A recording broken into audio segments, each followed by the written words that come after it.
À 55 ans, Marguerite avait 200 € sur son compte. 200 €. Et une décision à prendre avant minuit. Ce soir-là, elle était assise à la table de sa cuisine, les mains à plat sur la toile cirée froide, et elle regardait la lettre de la banque posée devant elle. Pas une lettre de refus, pas une mise en demeure. Pire que ça, c'était une lettre qui lui proposait un crédit à la consommation pour rembourser ses dettes. Un crédit pour payer des dettes. Elle avait relu 3 fois. Elle n'arrivait pas à y croire. Pendant 30 ans, Marguerite avait fait ce qu'on lui avait dit de faire. Elle s'était levée tôt. Elle avait frotté des sols, lavé des vitres, repassé du linge pour des familles qui ne connaissaient même pas son prénom. Elle rentrait le soir avec les genoux qui brûlaient et les mains qui sentaient le produit. Elle avait élevé ses enfants. Elle avait gardé le silence quand il le fallait. Et à 55 ans, elle avait 200 €.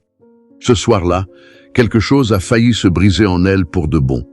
Et si vous restez jusqu'à la fin de cette histoire, vous allez comprendre pourquoi, cette nuit-là, au lieu de signer ce papier, Marguerite a fait quelque chose que personne n'aurait prévu. Marguerite Launay avait grandi dans un village de la Creuse, fille d'une couturière et d'un ouvrier agricole. Elle avait quitté l'école à 16 ans, pas parce qu'elle n'était pas intelligente, mais parce qu'il fallait que quelqu'un aide à la maison, et dans cette famille-là, c'était toujours la fille aînée qui héritait de ce rôle. Elle était montée à Lyon à 20 ans avec une valise en plastique beige et l'adresse d'une cousine griffonnée sur un bout de papier. Elle avait trouvé du travail la première semaine.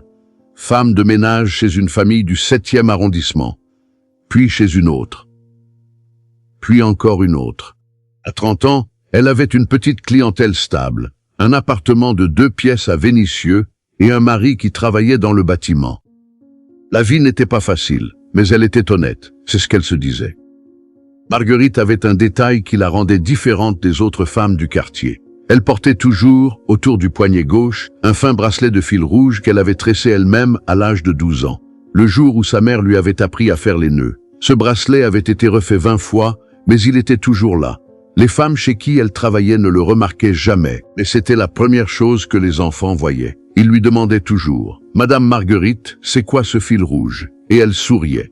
Elle répondait « C'est pour ne pas me perdre ». Au fond du tiroir de sa table de nuit, enveloppé dans un foulard en coton imprimé de fleurs, il y avait un petit carnet à couverture bordeaux. Un carnet que personne n'avait jamais vu. Elle l'avait acheté 1,50 € dans un bazar, des années auparavant. À l'intérieur, il y avait des colonnes de chiffres, des additions, des projections, des rêves écrits au crayon. Marguerite avait toujours su, au fond d'elle, qu'elle voulait ne dépendre de personne. Pas par orgueil, par peur. La peur profonde, viscérale, d'une femme qui avait vu sa mère pleurer un soir de janvier, parce que le compte était à 0 et que le mari n'était pas rentré. Ce carnet, c'était son rêve privé, sa honte et sa lumière en même temps. Elle n'en parlait à personne. Elle n'en avait jamais parlé.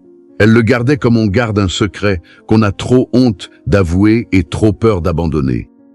Si vous vous reconnaissez dans cette femme, ce canal a été fait pour vous. Restez. Il y a des histoires ici qui peuvent changer quelque chose en vous. Ça avait commencé par une signature. Son mari Gérard avait convaincu Marguerite de co-signer un emprunt pour financer un camion. Il voulait se mettre à son compte, faire du transport. Elle avait hésité. Elle avait le carnet Bordeaux dans la tête, ses colonnes, ses calculs prudents. Mais il avait insisté, 3 soirs de suite, à la même table de cuisine. On va enfin avancer, Marguerite. On va enfin avoir quelque chose à nous. Et elle avait signé. 6 mois plus tard, Gérard était parti avec une autre femme. Il avait emporté le camion qu'il avait revendu. Et il avait laissé la dette. 38 000 €. 38 000 € portés par Marguerite, seule. Le juge du tribunal d'instance avait été courtois. Il avait pris des notes, il avait hoché la tête, et il lui avait expliqué qu'en droit français, un emprunt co-signé engage les 2 parties solidairement. Elle devrait rembourser, toute seule, sur un salaire de femme de ménage. Elle s'en souvenait comme si c'était hier. Elle était sortie du tribunal un mardi matin de novembre, sous une pluie fine, et elle s'était assise sur un banc mouillé devant le palais de justice. Elle n'avait pas pleuré. Elle n'arrivait pas à pleurer. Elle avait juste regardé ses mains. Ses mains qui avaient tout donné. Ses mains qui, sur un document signé un soir de fatigue, lui avaient tout repris. À partir de ce jour-là, Marguerite avait travaillé encore plus. Elle avait pris un 5e client, puis un 6e. Elle se levait à 5h30 du matin. Elle rentrait le soir à 20h. Les week-ends, elle faisait du repassage au noir pour une voisine qui tenait un pressing. Elle ne sortait plus. Elle voyait moins ses enfants. Elle ne riait presque plus. Et dans le tiroir de sa table de nuit, le carnet Bordeaux était resté fermé, comme une promesse qu'on n'a plus le courage de tenir. C'est dans ces années grises qu'elle avait commencé à garder, dans une boîte à chaussures sous son lit, les papiers du divorce, son alliance retirée de son doigt et une photo de ses enfants quand ils étaient petits. Pas par nostalgie, plutôt pour mettre le passé quelque part, fermer le couvercle et continuer à marcher. C'était un jeudi ordinaire à la banque du quartier. Marguerite attendait depuis 40 minutes pour parler à un conseiller. Elle était la 3e dans la file, avec son enveloppe Kraft à la main, ses relevés de compte dedans, ses tableaux de remboursement imprimés en tout petit. Elle avait les épaules rentrées comme quelqu'un qui s'attend à recevoir un coup. Elle fixait la moquette Bordeaux de la salle d'attente, Bordeaux comme son carnet, et cette coïncidence l'avait presque fait sourire, presque. À côté d'elle, une vieille dame s'était assise sur la chaise libre. Petite, mince, avec un manteau gris soigneusement boutonné et des mains couvertes de taches brunes. Elle s'appelait Suzanne. Marguerite ne le savait pas encore. Elle l'a su plus tard, parce que Suzanne se présentait toujours d'elle-même, comme si se nommer était une politesse fondamentale que le monde moderne avait perdu le goût de pratiquer. Suzanne avait regardé l'enveloppe Kraft. Elle n'avait pas demandé ce qu'il y avait dedans. Elle avait juste dit, tranquillement, comme on dit bonjour. Vous avez l'air de quelqu'un qui porte quelque chose de lourd. Marguerite avait répondu que ça allait. Suzanne avait souri. Pas un sourire de pitié. Un sourire de quelqu'un qui reconnaît quelque chose qu'elle a déjà vécu. Elles avaient attendu ensemble, dans le silence doux de la salle d'attente, avec le bruit lointain des caisses et les voix étouffées des conseillers derrière leurs vitres. Et dans cette attente, Suzanne avait parlé doucement. Pas de sa vie en détail. Juste de ce qu'elle avait traversé. Elle aussi avait été seule à 50 ans. Elle aussi avait eu des dettes. Elle aussi avait eu honte, cette honte particulière des femmes qui n'ont rien demandé et qui se retrouvent à tout porter. À un moment, avait dit Suzanne en regardant droit devant elle, les mains croisées sur ses genoux, j'ai compris une chose. Elle s'était arrêtée. Marguerite n'avait pas osé bouger. Une graine ne demande pas la permission pour pousser. Marguerite n'avait pas répondu. Elle avait répété la phrase dans sa tête. Une graine ne demande pas la permission pour pousser. Quand le numéro de Marguerite avait été appelé, Suzanne s'était levée aussi pour lui céder le passage. Elle avait posé une main légère sur l'avant-bras de Marguerite, là précisément où le bracelet de fil rouge était noué, et elle avait dit en baissant la voix, « Vous savez déjà ce que vous avez à faire. Vous l'avez su depuis longtemps. » Marguerite avait passé 1 heure avec le conseiller. Il lui avait proposé le crédit à la consommation. Elle avait pris les papiers poliment, remercié, et elle était repartie avec son enveloppe. Ce soir-là, à la table de sa cuisine, devant la lettre posée à plat, elle avait pensé à Suzanne. Elle avait pensé à la phrase. Et au lieu de signer, elle avait ouvert le tiroir de sa table de nuit. Elle avait sorti le carnet Bordeaux. Elle avait soufflé doucement sur la couverture, comme on souffle sur quelque chose d'endormi, pour le réveiller sans le brusquer. Et elle avait tourné la première page. Ce qui s'est passé ensuite n'a pas été magique. Ça a été lent, difficile, inconfortable parfois. Mais ça a été réel. Et voilà ce que l'histoire de Marguerite enseigne, pas comme des leçons écrites dans un livre, mais comme des vérités qu'elle a portées dans sa chair. La première vérité, c'est que la honte tue plus sûrement que la pauvreté. Pendant des années, Marguerite n'avait jamais parlé de sa situation à personne parce qu'elle avait honte. Honte d'avoir signé ce papier. Honte d'avoir tout perdu à cause d'un homme. Honte d'être femme de ménage à 50 ans avec 38 000 € de dette. Cette honte l'avait enfermée complètement. Elle n'avait pas demandé d'aide. Elle n'avait pas cherché d'informations. Elle s'était tue et elle avait continué à frotter des sols, en espérant que ça s'arrangerait tout seul. La nuit du carnet Bordeaux, elle a compris que le silence ne rembourse rien. Regardez la vérité en face, même quand elle fait mal, c'est le premier acte de liberté. La deuxième vérité, elle l'a reçue d'une assistante sociale dans une permanence du quartier. Marguerite y était allée sur la recommandation d'une voisine. Elle avait attendu dans le couloir avec d'autres gens, les yeux baissés, la gorge serrée, convaincue qu'elle ne méritait pas d'être aidée puisque c'était de sa faute.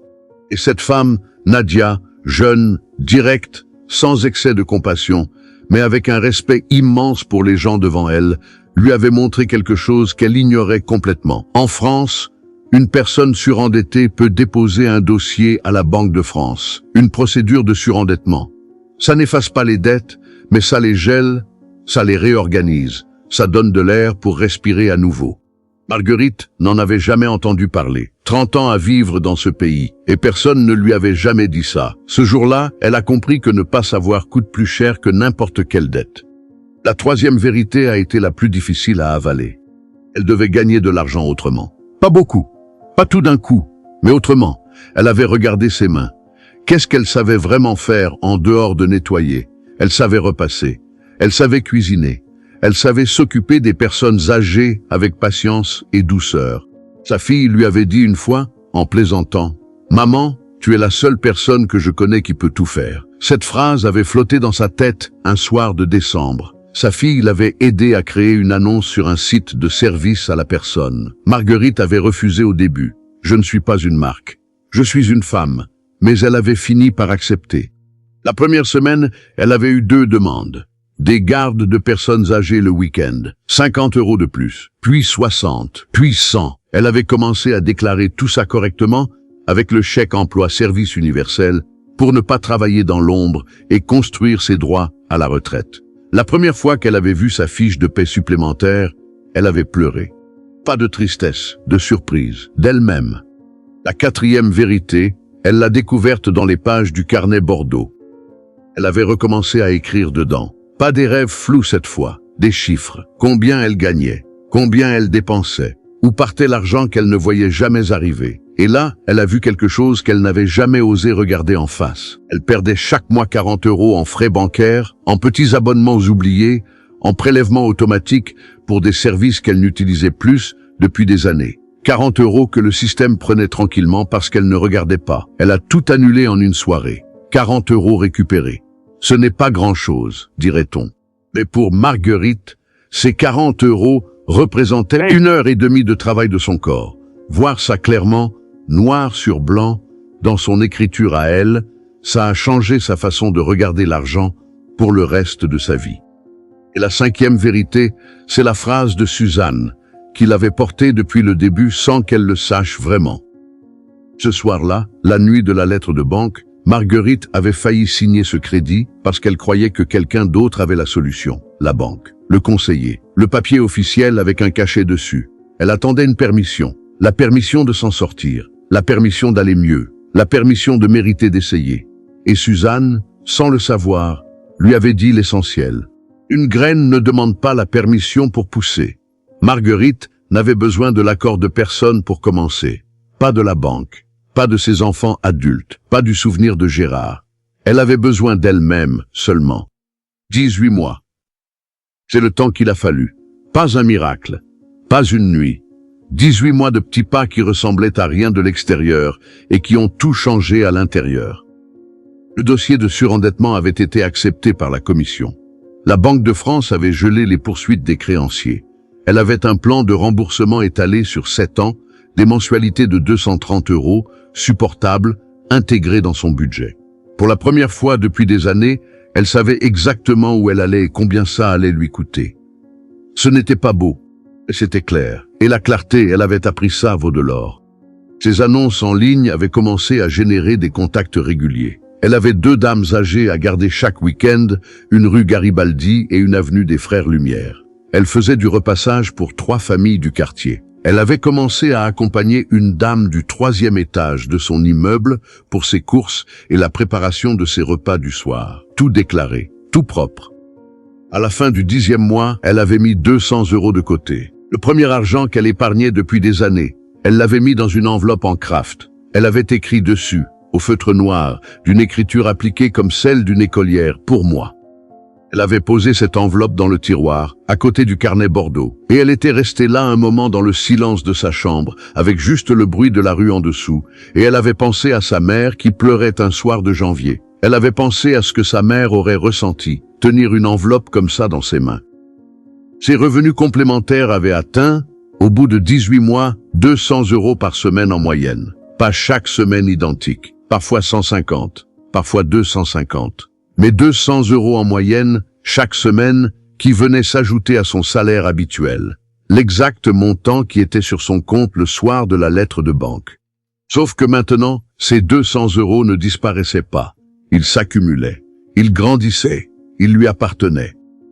Elle avait acheté un deuxième carnet bordeaux, parce qu'elle aimait cette couleur. Elle avait rangé le premier dans le tiroir, fermé comme un témoin silencieux de ce qu'elle avait traversé. Et dans le deuxième, elle avait commencé à écrire la suite. Samedi matin de mars, dans la cage d'escalier de son immeuble, elle a croisé une femme qu'elle n'avait jamais vue. Nouvelle locataire du premier étage. Elle s'appelait Céline, la cinquantaine, les yeux gonflés, un carton dans les bras qu'elle essayait de monter seule, le souffle court, le regard de quelqu'un qui vient de tout quitter. Marguerite lui a pris le carton des mains sans dire un mot. Elle l'a monté jusqu'à la porte de l'appartement. Elles ont bu un café debout dans la cuisine vide, avec 2 tasses dépareillées posées sur le plan de travail nu, et le bruit de la rue qui entrait par la fenêtre ouverte. Céline regardait par la fenêtre. Elle a dit doucement, comme si elle se parlait à elle-même. « Je recommence à 0 à 52 ans. Je pensais que c'était impossible. » Marguerite n'a pas répondu tout de suite. Elle a regardé ses mains. Le bracelet de fil rouge était là, autour de son poignet gauche, refait encore une fois quelques semaines plus tôt. Et puis elle a sorti de la poche de sa veste le petit carnet bordeaux, le deuxième, celui en cours. Elle l'a posé doucement sur le plan de travail devant Céline. Commence par écrire ce que tu gagnes et ce que tu dépenses. C'est tout, juste ça, pour commencer. Céline a regardé le carnet un long moment. Elle a demandé, la voix un peu cassée, « Tu crois que ça suffit ?» Et Marguerite a souri. Pas un grand sourire. Un sourire doux, serein, de quelqu'un qui porte moins qu'avant. La phrase de Suzanne lui est revenue, nette et légère, comme si elle venait d'être prononcée dans la pièce. Une graine ne demande pas la permission pour pousser. Céline ne savait pas d'où venait cette phrase, mais elle l'a regardée avec des yeux qui s'ouvraient, comme si elle avait toujours eu besoin de l'entendre, et que personne jusqu'ici n'avait trouvé les bons mots. Ce soir-là, en rentrant chez elle, Marguerite s'est arrêtée devant sa table de nuit. Elle a ouvert le tiroir. Elle a sorti la boîte à chaussures de dessous le lit, celle qu'elle n'avait pas ouverte depuis longtemps. Les papiers du divorce, l'alliance au fond, la photo de ses enfants petits. Elle n'a pas repris l'alliance, mais elle a pris la photo. Elle l'a posée sur la table de nuit, à la lumière. C'était la première fois depuis des années qu'elle regardait ces visages sans avoir mal. La boîte à chaussures est restée sous le lit, mais quelque chose dedans avait changé de nature. Ce n'était plus une cachette, c'était juste de l'histoire. Quelque chose s'était fermé proprement, sans violence, comme une porte qu'on ferme avec douceur, parce qu'on sait qu'on n'a plus besoin d'entrer dans cette pièce-là. Si l'histoire de Marguerite vous a touché ce soir, je voudrais vous demander quelque chose de très simple. Écrivez dans les commentaires « dis à 1 », juste ces 2 mots, « dis à 1 ». Et dites-moi une chose que vous allez faire aujourd'hui, rien que pour vous. Une seule chose, pas pour vos enfants, pas pour votre patron, pas pour votre famille. Pour vous, seulement pour vous. Je lis tous les commentaires, vraiment tous, et je vous réponds. Si vous connaissez une femme qui traverse quelque chose de difficile en ce moment, qui se bat seule, qui porte des choses que personne ne voit, qui a honte d'une dette ou d'une erreur ou d'un homme qui est parti, partagez cette vidéo avec elle. Envoyez-la directement, pas en story, directement. Parfois une histoire suffit à rappeler à quelqu'un qu'il peut encore choisir. Ce canal existe pour les femmes comme Marguerite, comme Céline, comme vous peut-être. Si vous n'êtes pas encore abonné, le bouton est là, juste en dessous. Appuyez dessus et activez la clochette pour ne manquer aucune des prochaines histoires. Elles arrivent régulièrement et chaque fois, elles parlent de vraies femmes qui ont transformé leur douleur en quelque chose qui tient debout. Prenez soin de vous. On se retrouve très bientôt.